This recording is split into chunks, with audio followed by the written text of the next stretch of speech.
ఈ క్రూర మృగాలు రెండు రెండు కుర్రు కుర్రు కుర్రు అని అనుకుంటుంటే ఈ దుప్పి అక్కడి నుంచి తప్పించుకొని పరిగెత్తేసి.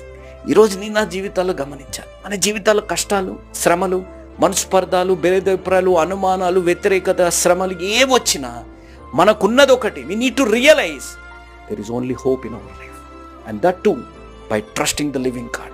ఆ నిరీక్షణ జీవం కలిగిన దేవుడి యందు కలిగి, ఆ నమ్మకం కలిగి జీవిస్తే మన జీవితాల్లో ఆయన అవమానపడే పరిస్థితులు కానీ, సిగ్గుపడే పరిస్థితులు కానీ ఎన్నడూ కూడా తేరు అనేది మనం అర్థం చేసుకో. we need to understand the hope is the only thing in our life. ఆ నిరీక్షణ జీవం కలిగిన దేవుడి పట్ల అనేది ఒకటే మనం గమనించాలి, అది మనం గుర్తించాలి అని మనం గ్రహించాలి. ఎందుకు ఈ మాట నేను ఇంత బలంగా అంటున్నానంటే, యేసు ప్రభువారు ఆరోహణమయ్యారు. యేసయ్య ఆరోహణం అయ్యాక శిష్యులు, అక్కడ 11 మంది శిష్యులు, ఇంకా విశ్వాసుల జీవితంలో ఉన్నది ఏంటిది మీరు ఆలోచించండి.